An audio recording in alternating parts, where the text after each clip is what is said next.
Welcome to the Selling Show, where we unpack, repack, and break down exactly how CEOs, founders, and senior executives sell their ideas, point of view, and personal brand to the people who matter most. This is your host, David Newman, and you are in the right place if you want to build market eminence, amplify your influence, and attract high-value prospects, investors, partners, talent, and media opportunities with less chasing and more confidence. Let's go.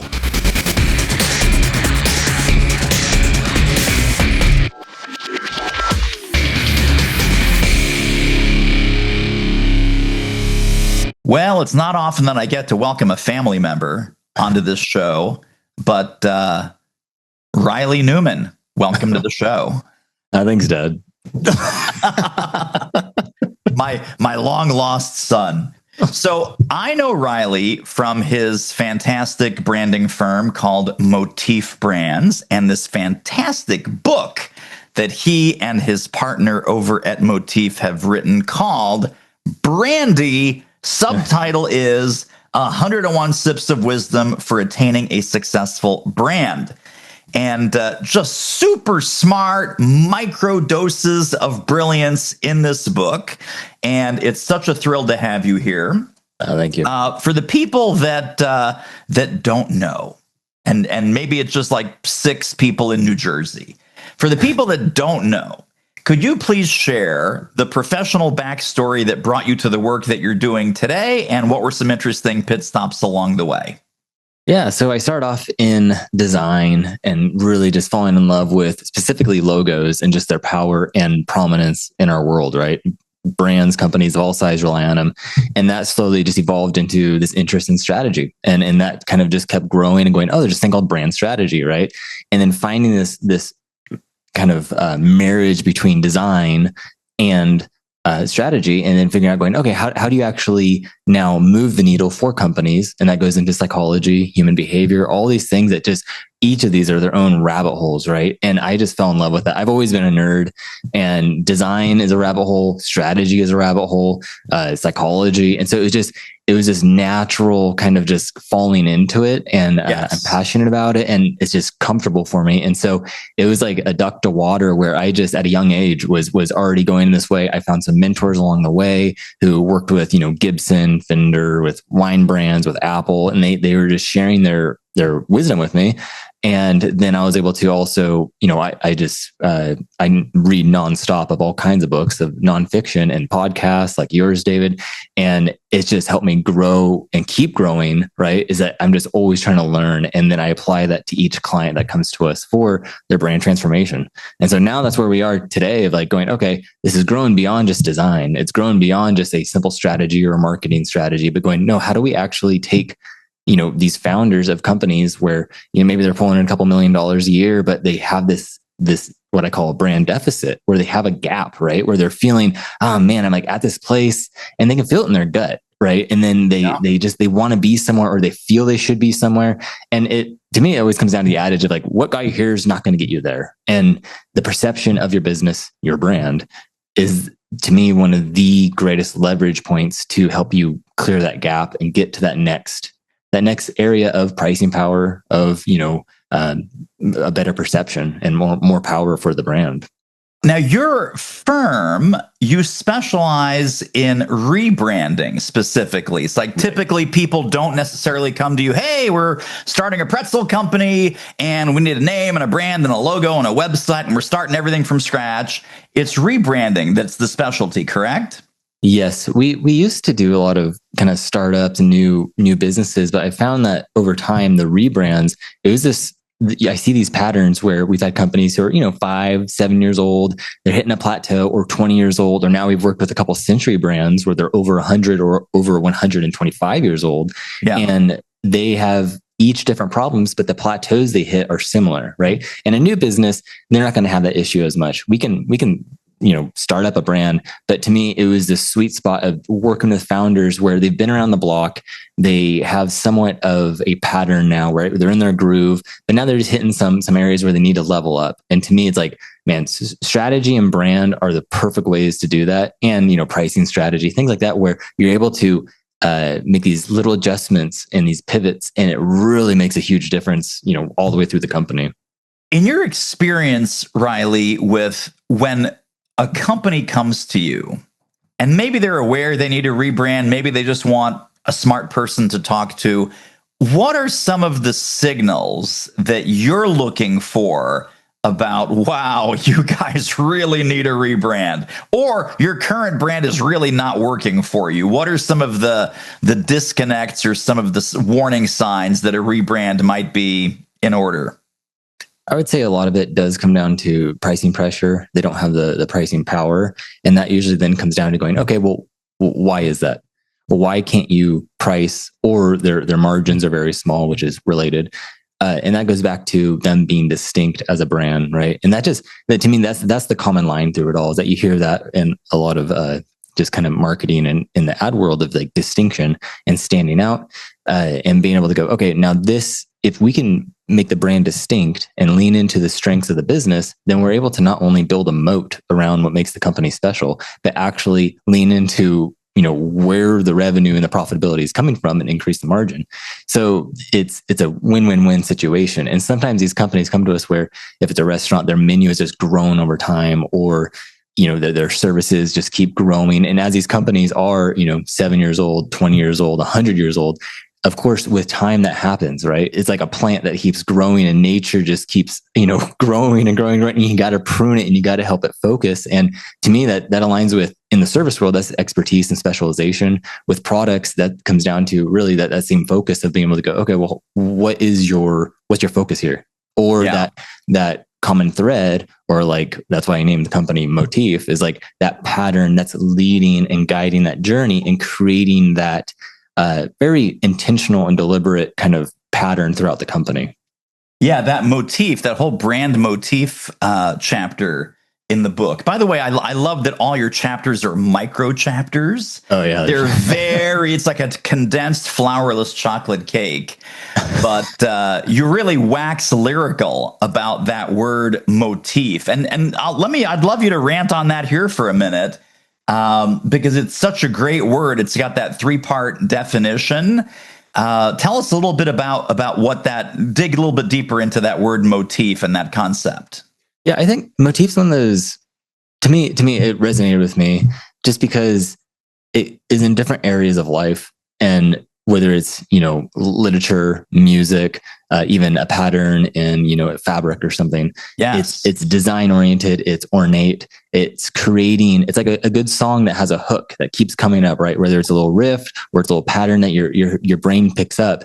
And, us as predictive creatures, we like that. We were looking for that. Our brains are trying to predict, and it's looking for that. So if a brand isn't that, then the brand is just random and there's nothing for the brain to grasp onto. So with motif being the focus and going, okay, well, how do we kind of intertwine this and integrate it into the business, into the brand, and help that actually connect not only the strengths of the business, but also the goals of the company or the founder, and be able to accomplish that. So to me, it's just kind of a very beautiful word in a lot of ways, and it ties in so into the psychology, into just the kind of essence of it in so many ways. And yes. I was like, man, this nails it. So previously it was Newman Studios, 6 years ago or so. And I just kind of made that next evolution of going, no, we are Motif Brands, and we focus on, developing and really growing these brands.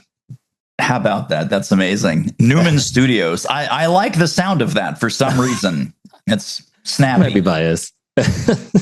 I'm curious, how did you and Scott initially meet?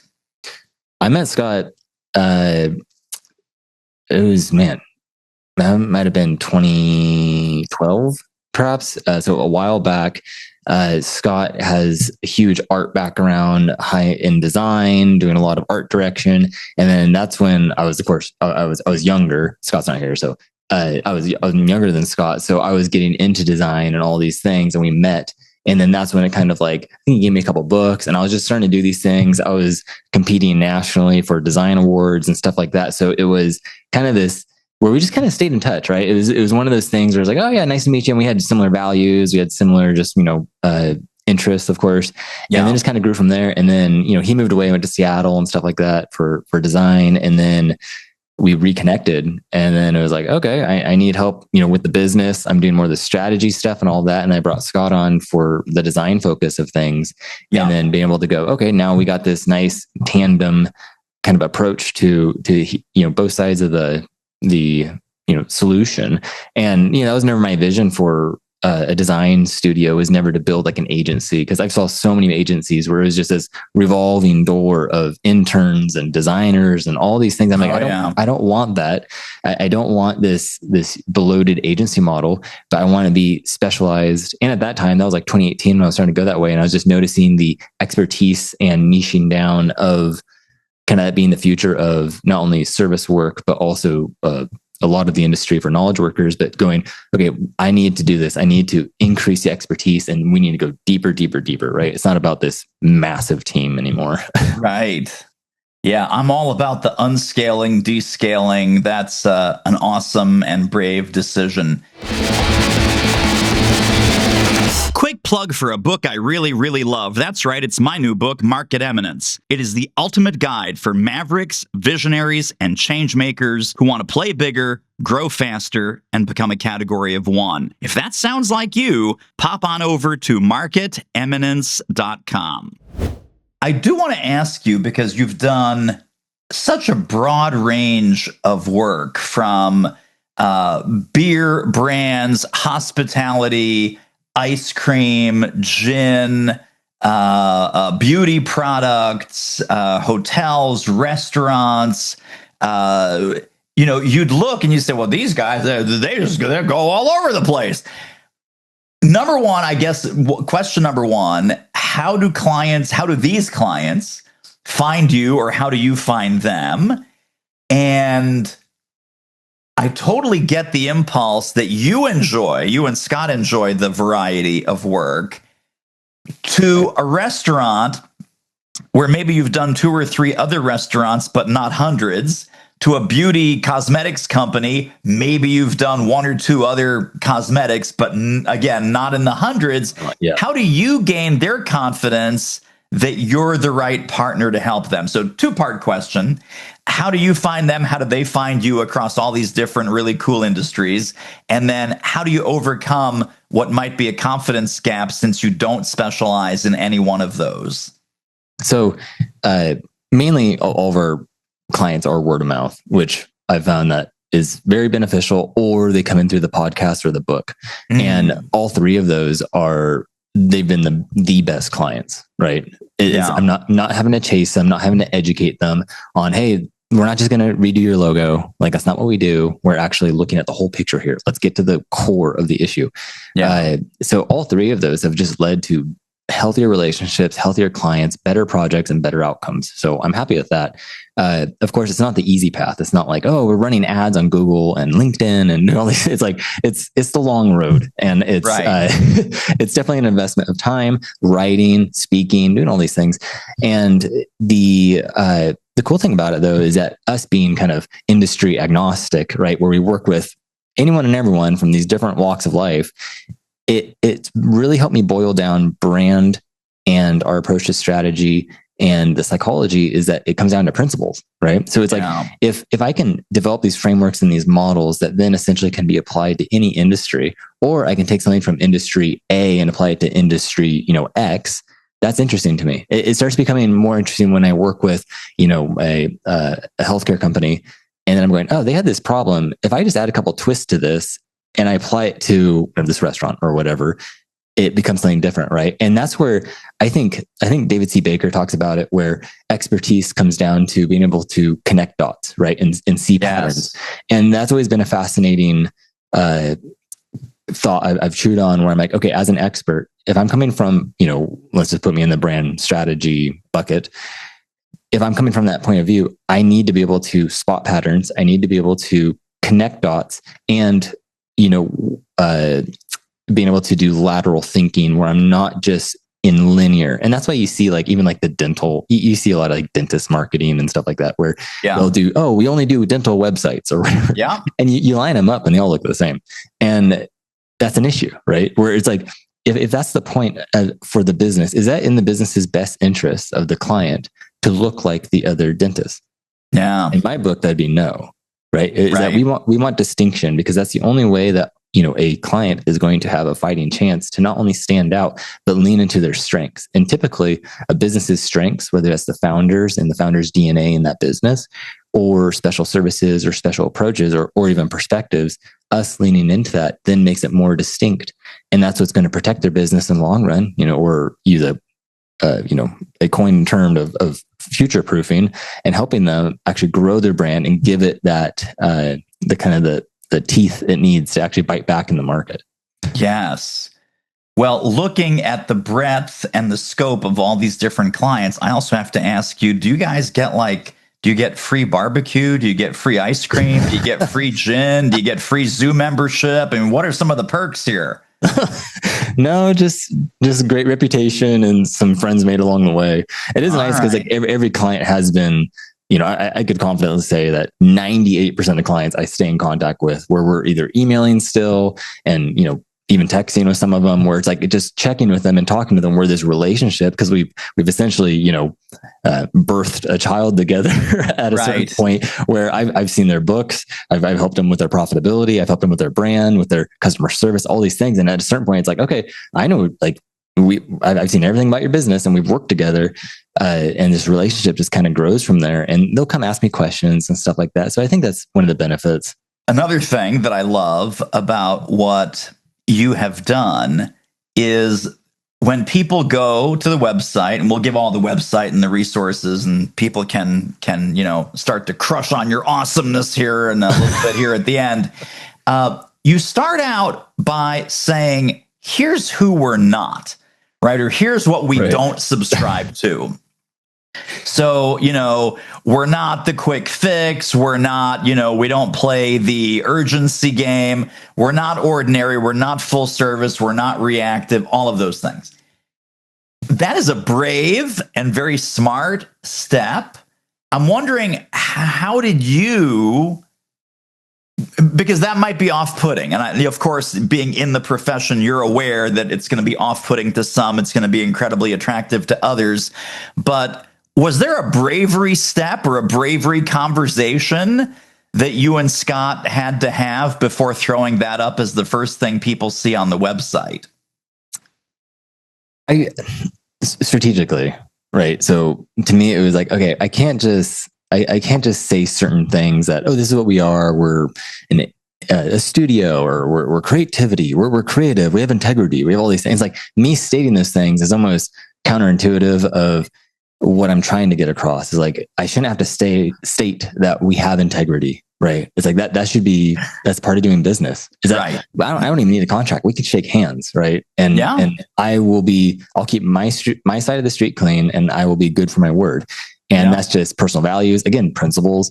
And so then it was like, okay, I need to take the opposite approach, where we need to be somewhat contrarian in this and being able to state what we are not, because then also by doing that, we are also allowing the reader to compare us to maybe the other agencies or studios they are, you know, cross-referencing. Yeah. So us, by stating these things, and makes them put into question, oh, that's weird. The other, you know, this other agency says they are a one-stop shop, right? And one of our kind of, in that mantra, who we're not, we say we're not a one-stop shop. And for anyone listening, that's pretty much like, oh, we're an agency. We can do everything from, you know, your logo to your click ads, to your Facebook, to your social media, all these things. And so I didn't want to come across that way. So it was very much of a contrarian kind of stepping of almost like a sidestep. And so I think there is bravery in that, and it's being comfortable with who you are and the standard that you're trying to set, and the standard of going, hey, you know, we're adults here. We can see eye to eye on things. And if you're not on the same page on this part, like, do not continue. Like, if we can't get this first settled and see where we're coming from, then we're going to have some issues. And that's the same thing. Even people talk about that on our about page, where it's the, you know, who we are not, but also on our contact page is another one that a lot of people bring up, is that on our contact page, when you go to it, it says, please do not contact us, right at the top. H1, big old header, please do not contact us. And then right under that, it says, unless You're willing for us to take the lead and, give us, not micromanage us, not do these things, but trust us. Right. Yeah. And it is interesting because that not only gets attention, but it does show that going like, hey, for this relationship to work, we need you to trust our expertise and that we are doing what's in your best interest. Yeah. I'm not going to disservice a client. I'm not going to do things just for, kicks and giggles or just for the sake of doing it. It's like, no, I really want to help each client, at the end of the day, make more money and stand out. I'm curious, out of all the different nuggets, and I call them nuggets with love because my books are written in the exact same way, just micro chapters, short little espresso shots. You mentioned that clients come to you from the book, which is awesome. Are there certain micro chapters or concepts that they come to you and say, Reilly, I was reading and oh my gosh, chapter 26, I just dropped the book and I picked up the phone? Or are there concepts that you write about, or even on the podcast, on your podcast, that people, it's just like a showstopper, and they say, we got to call these guys and at least have a conversation? I would say one of the ones out of the book that does resonate is, I think it's Pigeon or Dove. It's called something like that. And yes. It's the reframing and difference between a pigeon or a dove. And it's just funny because it's, pretty much the same bird. And one is framed as a rat with wings and the other one is for weddings. And so it's in that, is getting the concept of framing across, which to me, that is positioning, which is cornerstone to strategy. So it's kind of my Trojan horse of, hey, here's a funny concept, an unspoken truth, right? It's a little bit of a stand-up and go, yeah, this is a funny thing that we all, it's a little bit of a Seinfeld. Hey, have you noticed, right? It's a little bit of that. And then inside of that is the nugget of truth of, positioning, reframing, and how powerful that is. And, same thing goes for your business. It's like, how are you framing your business so that people do perceive it a certain way and you get your value across so you can capture more of that value. So that stands out. And then on the podcast, people really like the deeper dives we take on strategy, or even bringing up some current events of everything from the Jaguar rebrand to newer stuff that's happened that we do like. Right. Yeah, that was quite a firestorm, that Jaguar rebrand. Holy smokes. Yeah, it's still going. I guess the guy just left too, the art director guy who it's still not good. No one liked that, and no one liked Kia, speaking of automotive brands, because it looked like KN. Yeah. Right. Instead of KIA, it's like with the new kind of spacey logo. Legibility issues. What the hell's KN? No one's thinking about these things except you guys. And except people who follow branding and marketing podcasts. Tell us about your adventures in podcasting. So that's, you mentioned it just briefly, but what's the secret recipe to keep you going strong 100 episodes plus? So Brandy, the podcast, was birthed because the book was so well received that we're like, okay, let's do some deeper dives on this. And of course, verbally communicating is just totally different than having to write. So it gave us a new format, and we purposely aren't doing video. So it's completely audio. The whole concept of it is like you're walking into a speakeasy and we're just there chatting, right? So we have a whole audio experience that's like you're walking into a speakeasy. And the audio gives a good constraint on it of just having to communicate and get these things across without the aid of visuals, without leaning on any of that. So it's been good practice, but just it's funny because, again, I go back to the principles where these episodes, the principles do carry through. So whether it is a current event of a marketing campaign or even the Super Bowl ads or Apple's doing something or whatever, we talk about all these different things and then bring it back to these principles that founders and marketers can apply, that day essentially, and start changing their mindset. Because to me, so much of it is mindset, and so much of it is having that brand mindset, which is essentially a long-term mindset. So I talk about like Warren Buffett, I talk about compounding, I talk about investing and all that kind of stuff that to me, it's like it all comes together, which is so, I don't know if it's because it's all psychology to some degree, and that's kind of the cornerstone. But to me, it's like this merging of going, no, brand isn't in the marketing bucket, right? It's in the everything bucket. And I think to where people putting, brand in the marketing expense has almost done themselves a disservice, because now they're thinking, oh, brand is that's just a marketing thing over here. Instead of going, no. Brand is how you answer the phone. Brand is how you send your invoices. Brand is how you email. Brand is all that. So it's been fun. And it's such a good educational tool for people. And also in much of the book, you talk about how tightly connected brand is with strategy. Right. And it's not so strategy is branding, branding is strategy. And it really is, because it's about the who, the what, the where, the when, the how much, the pricing power, all of those things that you mention in the book. So it goes way beyond the marketing. It's the customer service. It's what your invoices look like. It's all of those things, right? What your office looks like when a customer or client walks in. So all of that goes way beyond the marketing bucket. Yeah. Well, a good kind of example of that is, we have an episode on the Brandy podcast. It's called The Theater of Brand.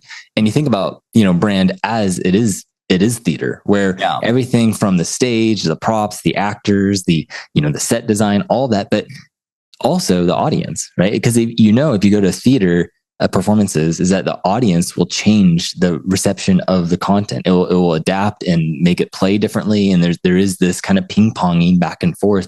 And so helping businesses kind of think that way too, of like, okay, if everything is theater, just like Disney does, right? It's like, they're not employees, they're cast members, and being able to think about it that way. No, when you're at work, you're on stage. Like, and that's what Walt Disney says. Like, if we lose the detail, we lose everything. And to me, it's like brand is detail. I'm wondering with your clients, because we talked about what you and Scott did with the firm about differentiation and bold positioning, etc. Is there a moment in your work with a client where they get a little bit of cold feet? They get a little scared. They get a little hesitant about, I'm not sure we can be that bold. I'm not sure we can be that brave. I'm not sure we can be, that contrarian or go against the grain or upset the apple cart, whatever metaphor you want to use. So number one, I'm curious where in the process that happens. And then what do you do to reassure them that they're on the right path for their brand transformation?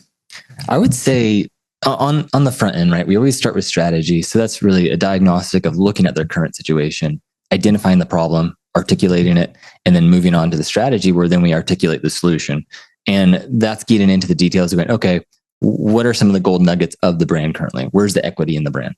What can we do with that? How do we leverage that? Right. And so we're agreeing on these kind of stepping stones along the way. And the client's able to be there along the way, and they're nodding and going along with it, and we're, dialogue. But the cold feet will typically happen after we go through strategy, after we go through the whole, brand identity, rebranding. But upon the rollout, they might start getting cold feet then, because you think about it, everything before that has been intangible. We've been talking about this, concept, right? It's completely invisible, can't touch it. And so once it starts kind of where the rubber hits the road, once they start seeing that and going, okay, how is this actually, they kind of start getting scared, or, they have family member come in and start throwing around opinions or things like that, where it's like, no, let's not do that. Too many chefs in the kitchen making awful dinner. So it's like, let's really focus on what we're doing here. And it does take that bravery. And so even I'm able to be there and just give them, even inspirational quotes, just things like that, where I'm encouraging them, sending them articles, look at what's going on in the market, right? Because I'm always reading on things and always sending clients things, and look at this trend, look what's going on in your market, or maybe it's the adjacent market, and helping them see those things, because we need to skate where the puck's going, and that's the only way the business is going to survive. So helping them keep that bravery and keeping that momentum, I guess you'd call. It can come from excitement. It can come from that inspiration, but that's also, I think it's a personality of sorts too, is that, if they don't get it, they don't get it. And that's like Jim Rohn says, right? Some do, some don't. And it's just kind of it's either we're on the same page or we're not. Holy smokes, so much value in this episode. Listen, if you are loving what you're hearing, feel free to download, subscribe, tell a friend, leave a review on Apple Podcasts or wherever you're listening to The Selling Show. Now, back to the interview. Tell me a little bit about your, because you mentioned speaking, and I'm curious about your speaking strategy. how do you identify the right kinds of events? What, tell me a little bit about the speaking as a value add, and also obviously as a lead generator. When people hear you and they resonate with something, they would probably come up to you afterwards and say, "Hey, Reilly, we're in the middle of a rebrand, and boy, we need to talk." Give us kind of the high level speaking strategy and speaking ROI. Yeah, so the speaking really spurred from, yes, the book and the podcast and people kind of learning about that. And then, them reading my posts on LinkedIn and things like that. So that's kind of grown over time, really started hitting the road in 2020 last year. And so that, I got flown to Florida, I got to do some different states this year. I got to go to Arizona, had some things in LA and stuff. So it's kind of these pockets of industries where I'm able to go and shed light on positioning, and I have a flywheel that I usually will adapt for each group, or it's the positioning flywheel. So being able to explain that and apply it to their specific scenario, and that usually resonates very well. So I create a whole presentation and tailor it for that specific audience, and then be able to kind of go in from there. And are these association conferences, or like they're professional associations of certain industries, or are they marketing conferences? The one in Florida, that was a recent one. That was all PR, so public relations and communications people who come from government, but also the private sector. Yeah. And that was a pretty big one. It was interesting because then okay, I'm taking people from PR mindset, which PR to me is they're so close to the truth of brand, and yet so far, because they've almost devalued what they do on just press releases and kind of public relations. Right. And so I'm no, what you are doing is perception relations, right? You're helping with actually controlling the perception of this brand, and you control so many tools. And so really taking them through that and helping them reframe. It was kind of a meta of teaching them about reframing, but also reframing their mindset, right? Yeah. And the one in Arizona that I just did last month, that was the Western states, all the executives from all the U.S. chambers. And so that was interesting of going, okay, the Chamber of Commerce, these executives are hungry for making their chambers more relevant, right? And more current. So then it's how do we reframe chambers? So that was a nice experiment as well. But so it's more of these different takes on it. The ones in LA were kind of more just random executives and stuff, tech and all that. So that's great. I'm wondering your relationship with the CMO role. First of all, do most of your clients have a CMO or a VP of marketing, or no? Or is it 50-50? I would say it's about 50-50. They have someone who's in the marketing, probably 80%. They have someone in the marketing position. And so getting them on board, I prefer to be, as you know, directly connected to the top dog and decision maker. Yes. Because sometimes the marketing person can have these hopes and dreams, and their heads in the clouds compared to what the organization's actually doing. And so they want to pull us on. They're all excited, and they could be our advocate, but then they actually don't have the weight to throw around in those rooms, or the funding or anything like that. So that's my only concern with some of the marketing, but usually they're pretty compliant. And unless their ego is involved, then they're going, no, we don't want, why are they coming in and telling us, it's, nature of the beast. Did you just say everything is cool unless they have an ego and their ego gets involved, which I would imagine is 99.9% of the time is they have an ego. And I don't mean we all have an ego. The joke is that, CMOs have a lot of ego, which also might explain why their tenure in corporate America is the shortest of any C-suite executive. So CMOs, you got to leave the ego at the door and just trust Reilly, trust Scott. Don't be an idiot. Well, when they come in wanting help with brand, and then I think they have the realization of, oh wow, they're talking about brand with a big B, of where that involves marketing, that involves advertising, that involves all these things. So we're here to fix the entire problem, holistically, not just this, column of little b brand. Yes. I'm curious. And so as we're landing the plane here, I imagine that some of your work involves change, again, which might be surprising to some people and not to others, changing the physical environment, right? changing the office decor, changing the in-person experience, changing the retail experience, changing the hospitality experience, new lighting, new decor, new whatever. What are some of the surprising things that you end up recommending changes for? Yeah, I would say when that is part of the if they do have a storefront or something, right? A point that to me is just another touch point. So just like the website is a touch point, your business card is a touch point. All these things are touch points along the customer journey. So usually they will have an interior designer or someone that we're working with, because the interior designers will get you so far on the design aspect, but they don't quite understand the touch point aspect of the brand experience. Right. And coincidentally, you bring that up. One of the first books that really got me into strategy and stuff was Paco Underhill's Why We Buy. I read that like when I was 16, and I was just like, my brain was just blown. I'm like, oh my gosh, like this is the runway at Target, the big old wall at Old Navy, the fan at Starbucks, the menu height at Starbucks. Everything is right. It's all deliberate. And I'm like, I couldn't go anywhere without thinking about that. And I've talked to Paco, ever since, and he's had some other great books come out, but I would say that book it was one of those moments where it was like a fork in the road where I was like, oh my gosh, I love this.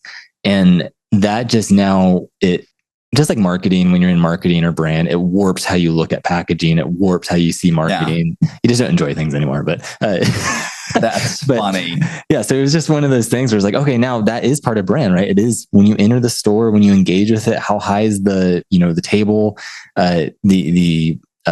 just the experience you're now taking physical, right? And helping clients realize that. So good. So good. Well, we could talk for hours, but we got to land the plane for now. Reilly Newman, where can people go to get connected and stay connected to more of your brilliance? What resources and links should go in the show notes? Yeah, you can check out motifbrands.com or just search me, Reilly Newman, on LinkedIn. That's where I spend quite a bit of time, and that will have all my links. Or you can look up Brandy podcast and whatever podcast player you enjoy and check it out. Excellent. And folks, that's Reilly Newman, son of David Newman, adoptive son of David Newman. And so great to have you on. It really, really is a privilege to connect. And I just got to say again, love the book. Love the book.